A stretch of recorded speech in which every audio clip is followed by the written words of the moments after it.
Hold on.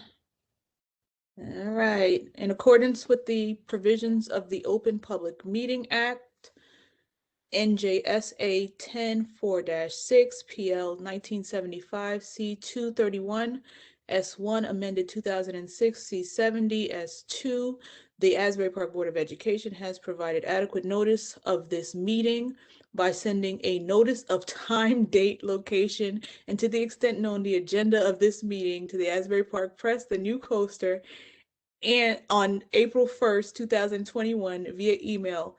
Copies of this notice have been placed in the Administration Building, Bulletin Board, District Schools, Asbury Park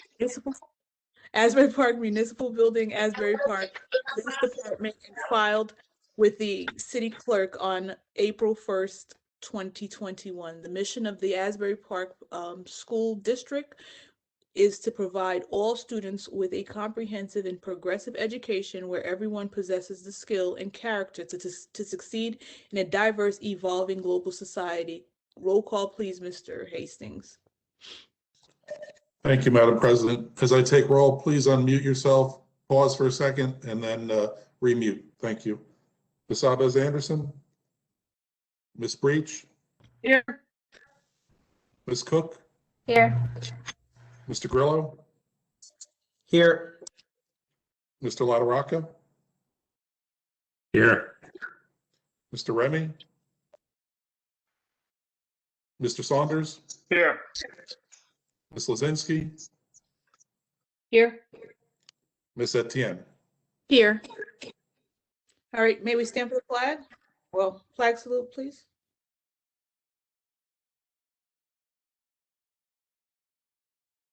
I pledge allegiance to the flag of the United States of America and to the republic for which it stands, one nation, under God, indivisible.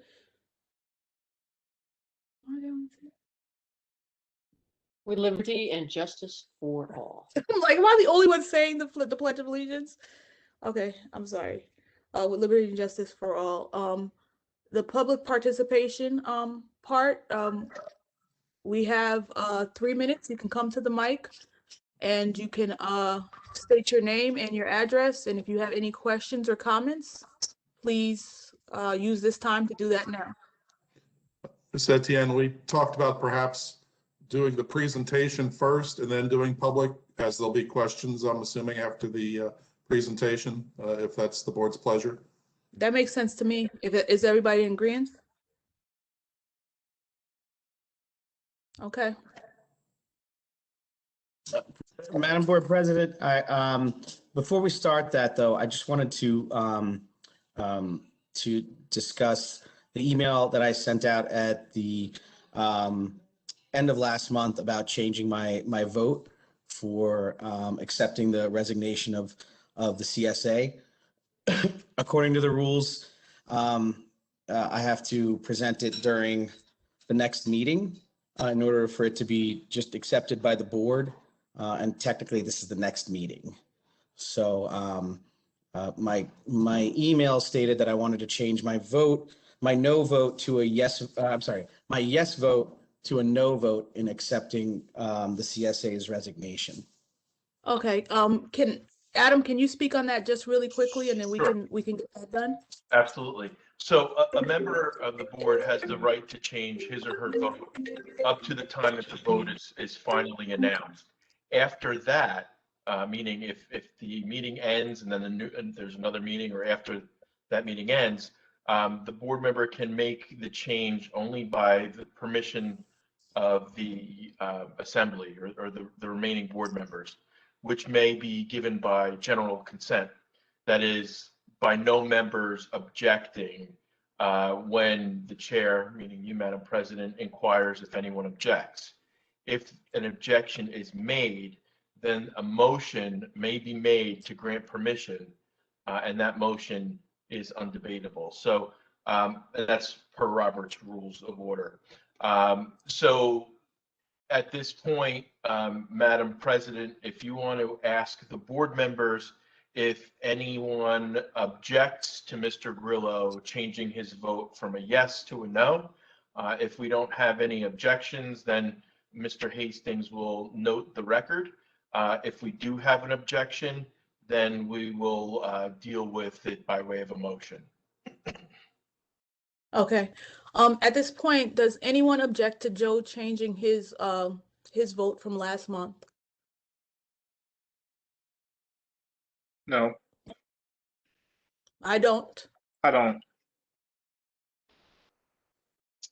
Okay, so seeing that there are no objections to the change, Mr. Hastings, if you would note the minutes, and also, well, tonight you're not approving minutes from the last board meeting, but the minutes from the last board meeting should also kind of contain an asterisk so that, and a footnote, so that it is memorialized that at the next meeting, Mr. Grillo did change his vote, and then the minutes from this meeting will also reflect the same and be consistent. Now, Mr. Guerrero, would you like to elaborate on why you changed a little bit, or is it that you didn't know that you could vote no or yes?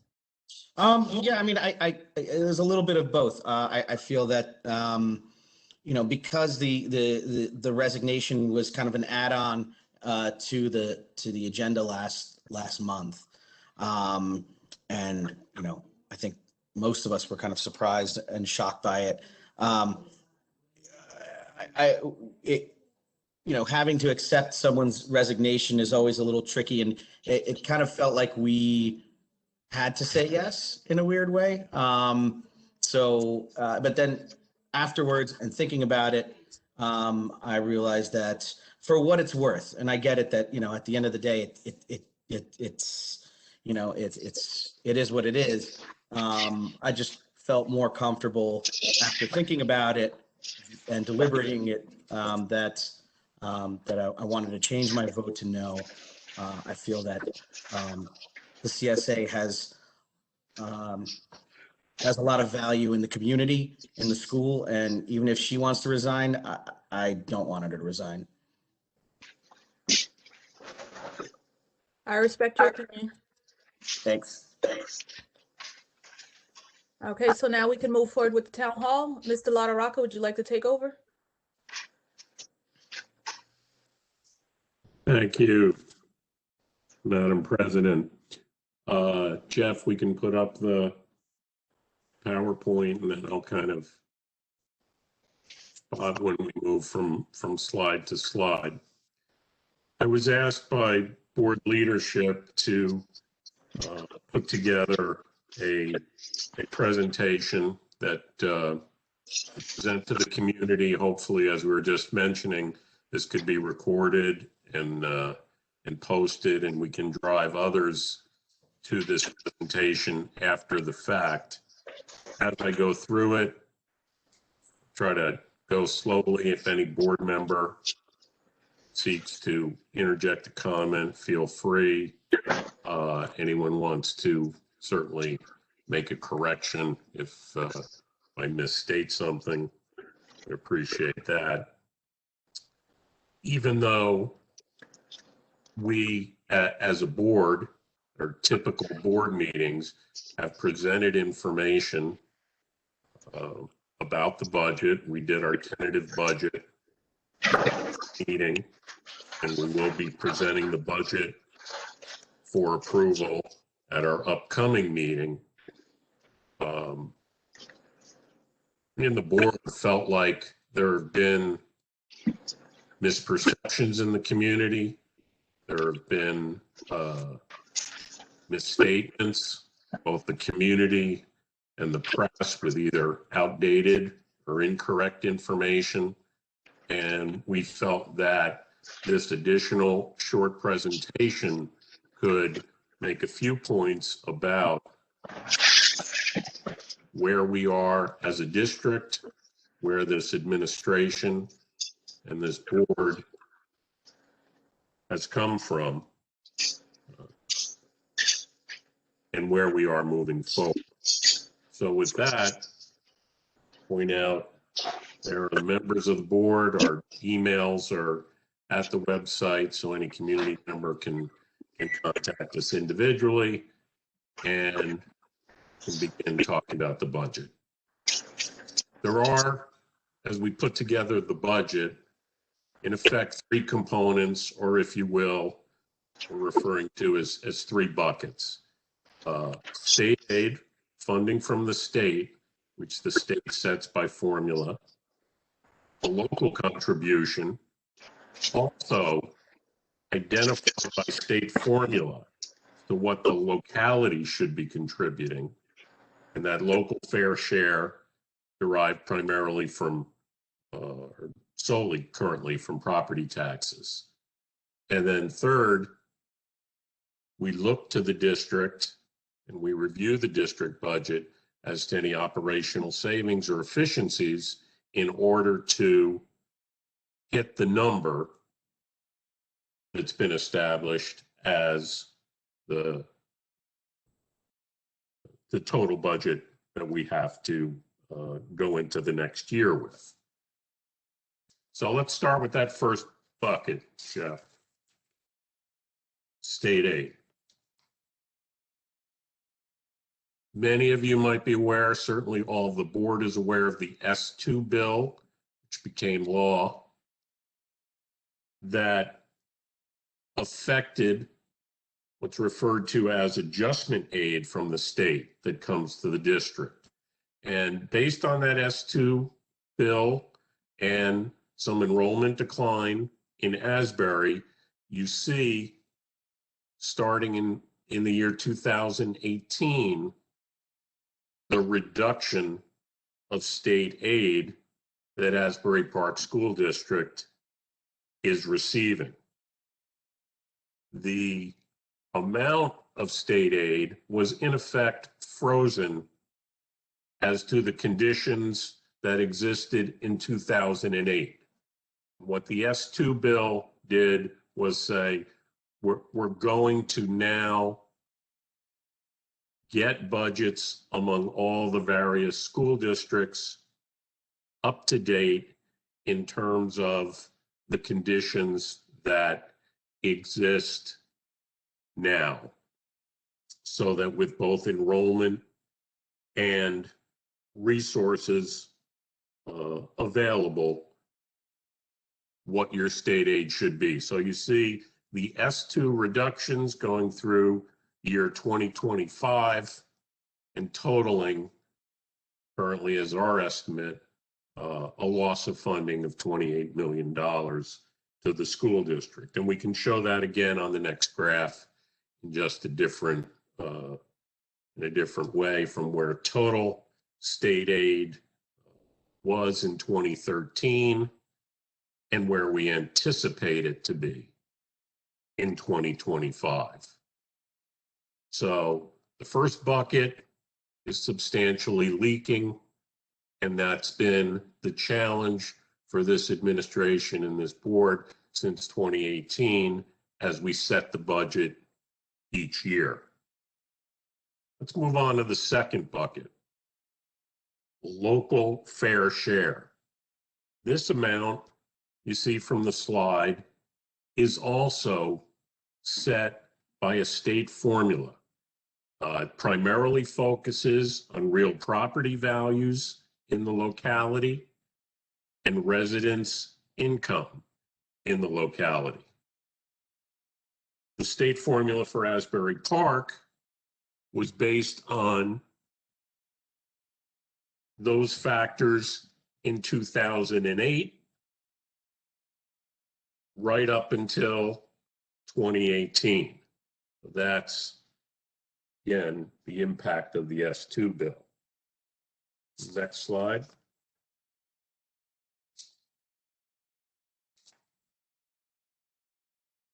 So as 2018, we were faced with, we should have a local fair share of over $17 million. That's what the locality should be contributing to the education of our children according to state formula. That's what the state is essentially requiring. Yet in 2018, as things had been frozen for at least a decade, the actual fair share was just over 7 million. Therefore, as a district, we were below 42% of the state required amount for the local fair share. So keep in mind, this is one major point we wanted to make.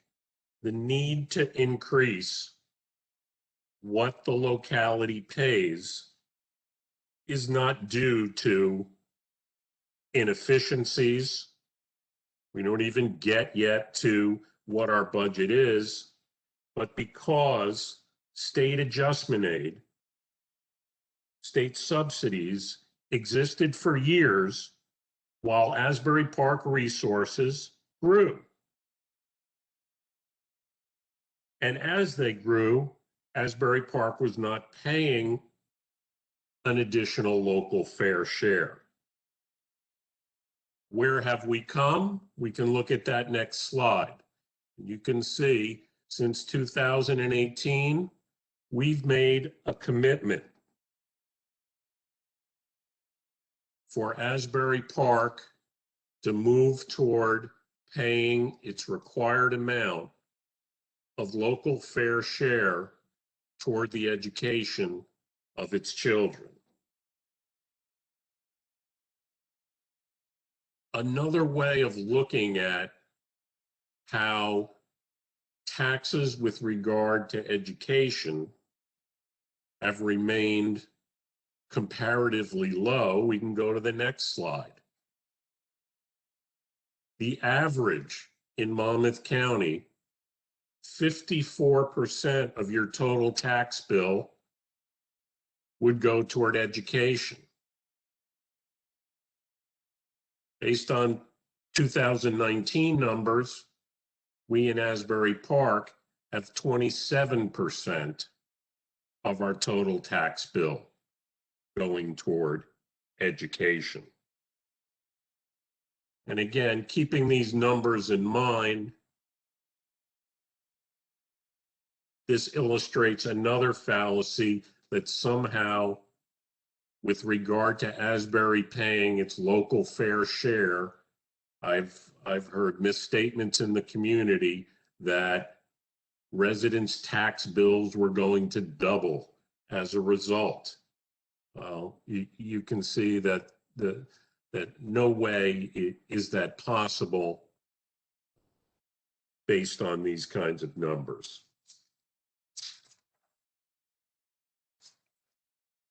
So where are we now as we look to the community and say, what is our 2021-2022 budget going to be with regard to the local fair share?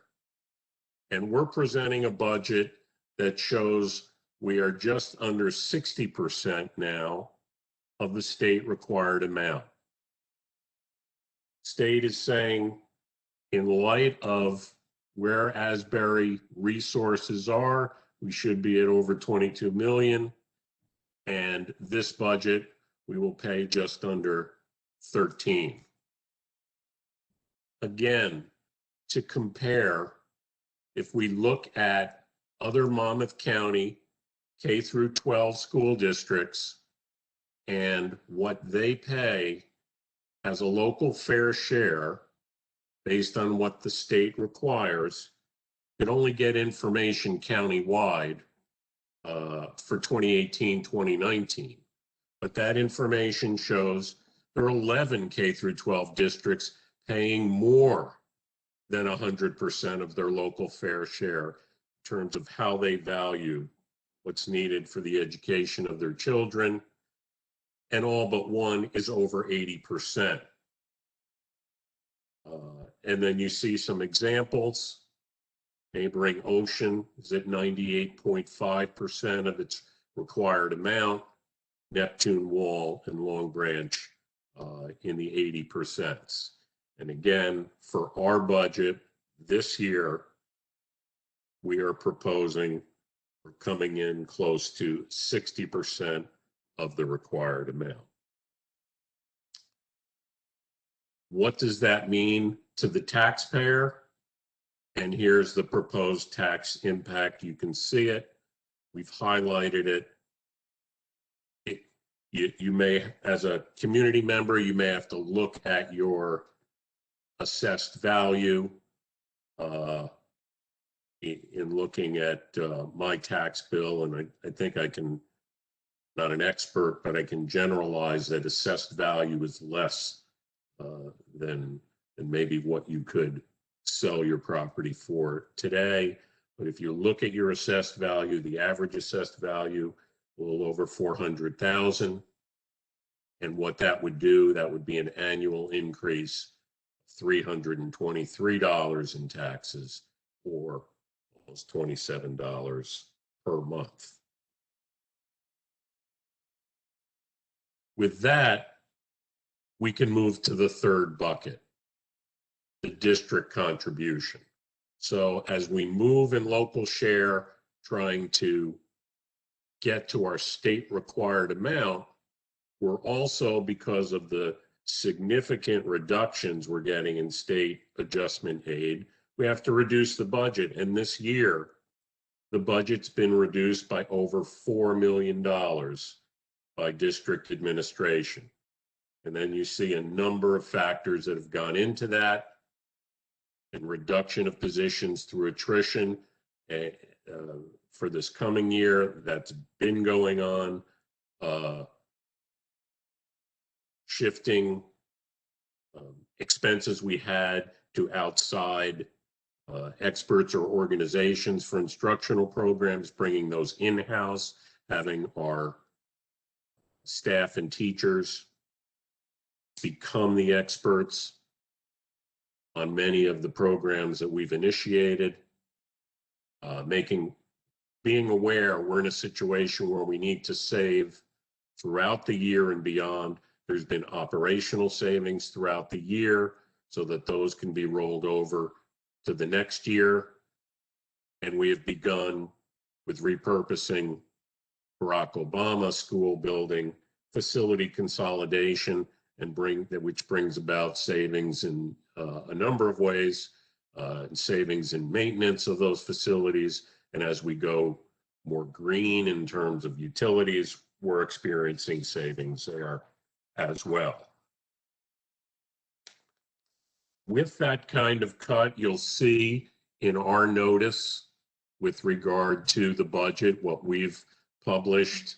I know it's been in the coaster. A proposed per pupil cost, $27,977. To give you a comparison, again, on the website, the information was most recent was 2019 and 2020. However, I just picked up my coaster today, and I did find the notices for Ocean Township is now at $21,800 per student. Neptune is now, for this year, proposing $20,328. By my rough calculations and estimates, if you think back to that second slide we showed, and the additional 10 million that's going to be cut from the budget as we lose state adjustment aid, in a matter of 2 to 3 years, Asbury Park's proposed per pupil cost will be right in line with those neighboring districts we have of Ocean and Neptune. So again, there's another fallacy I've seen in the press. I've heard that somehow the Asbury Park School District is wasting taxpayer money at a rate of $42,000 per pupil. That information is outdated, it's incorrect, and it's misleading because it uses the wrong metric that we'll get to in just a second. But here are the numbers. Here's where you can see, in light of state and local taxes under the state formulas, what our per pupil cost is anticipated to be and what we've put out to the public for the 2021-22 school year at $27,977. The next slide points out there is additional funds that a school district could apply for or may be entitled to from either the federal government, other kinds of state pots of money, private foundations. And the district has aggressively sought that kind of funding. It's over $25 million for the upcoming school year. When you look at that kind of funding, though, it's earmarked. It's narrow in its focus and purpose. It can only be used for certain things. The rules set out by the organization providing the funding. But those are critical things and benefits that this district brings that not every district does. We have separate academies in the high school, in engineering, healthcare, law enforcement.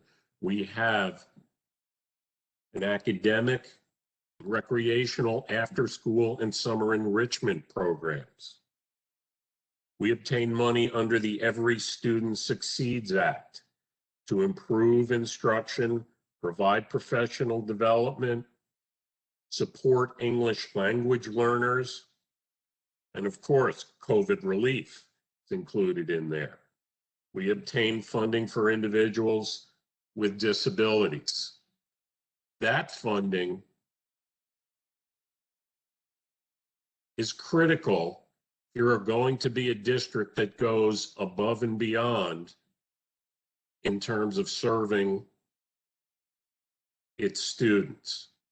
And at times, numbers from this category have been taken by the press to somehow create the misconception that Asbury Park is wasting taxpayer money. So I'm going to stop here. I would open it first to my other board members if there's anything else they'd like to add or point out.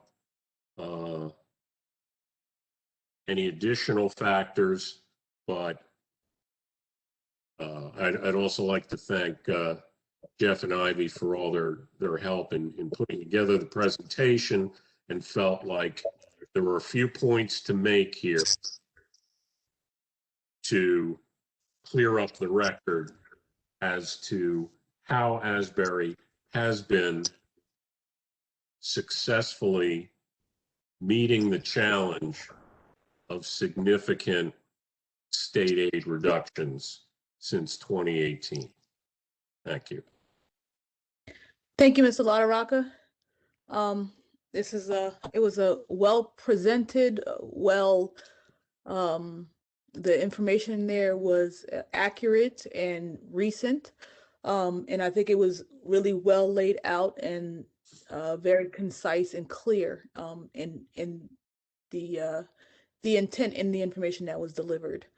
Are there any additional comments from the board members before we open it up to our participants that are waiting if they have any questions?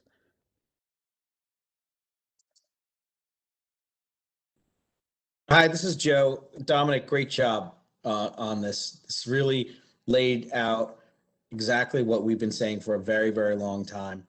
My only suggestion and comment is that we make sure that we get that number of 27,000 and change cost per student out into the community, out into the press. I don't know if the press is even on this town hall meeting, but you know, the Asbury Park Press and other places are so quick to, to do negative headlines on Asbury Park and our kids and our schools. Let's see if they'll actually, put out the correct number for once of what it costs our students, and that it's not that far off from what other neighboring towns are at.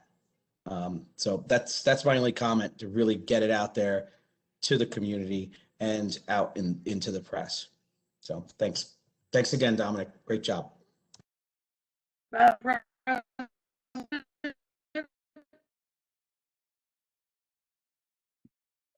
I think that's Ms. Yeah. Breach. Can you try again, Connie? We didn't hear you.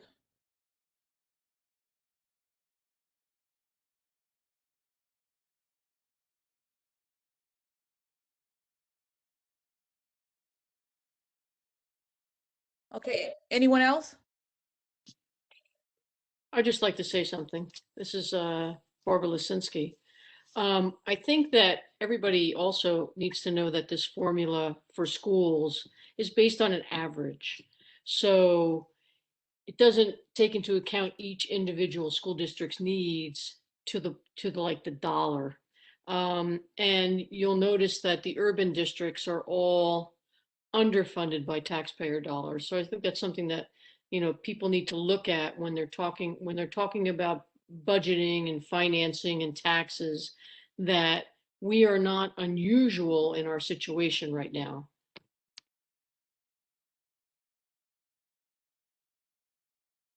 Thank you, Barbara. Does anyone else have any comments before we open up to, I think Ms. Breach wants to comment about getting more of a share from the state. And that's important because increased enrollment will increase state aid.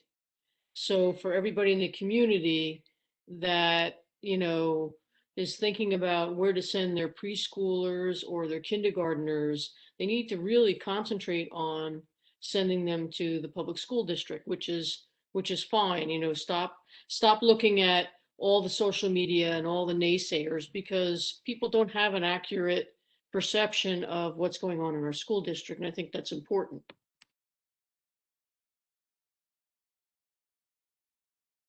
thank you. I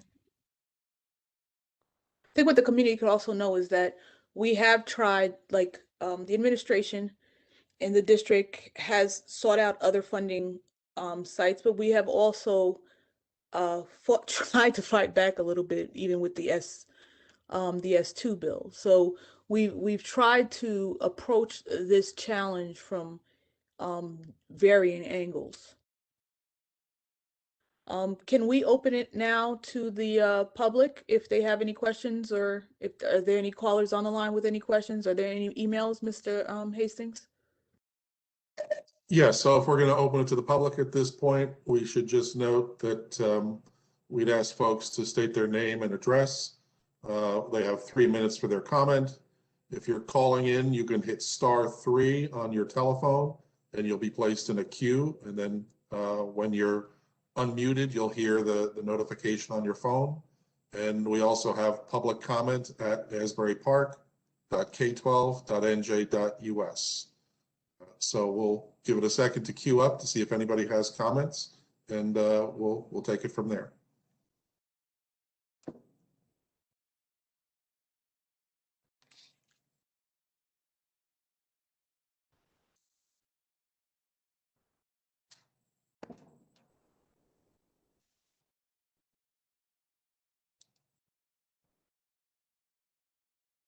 At this time, we have no emails. Mr. Brannigan, do we have any attendees wishing to make comment? At this time, no one has raised their hand yet. So we have no questions in the chat, and there's no telephone inquiry. Okay, if we can give it about 30 seconds and see, and then we can move forward. And Madam President, I just have a question. Is this presentation, I would imagine this presentation will be put on the district website so that people can view it, and the meeting, so they can catch up just in case they weren't able to attend tonight before next Thursday's meeting. Madam Superintendent, is that possible? To have this presentation available for later review? Yes, please. Yes, that's possible. Yes. Thank you.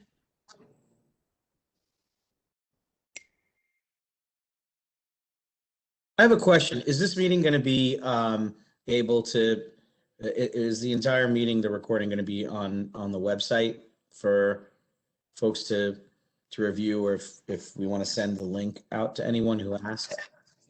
Yes, so on our website, asburypark.k12.nj.us, in the upper right-hand corner of the homepage are some social media links for Instagram, for Facebook, Twitter, and also for YouTube. If you click on the YouTube link right now, all of our meetings, all the video portions, as we're seeing on our screens here, are posted there up until the March 25th meeting. And we'll get a copy of this provided later tonight from the service, and that can be posted tomorrow. Thank you, Mr. Hastings. I think we should close public participation now.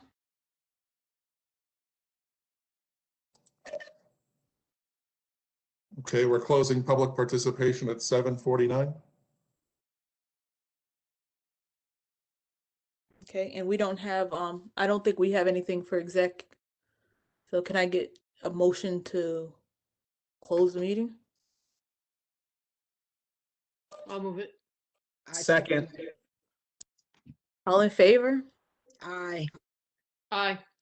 All right, thank you very much. And thank you, Jeff. Thank you, Ivy. Thank you, Mr. LaRocca, for all the work that you did on this Yeah, thank presentation. you, Dominic. You did a fantastic job, definitely. Stay well, everybody. Um, You Good night, too, everyone. Adam. Thank you. Good night.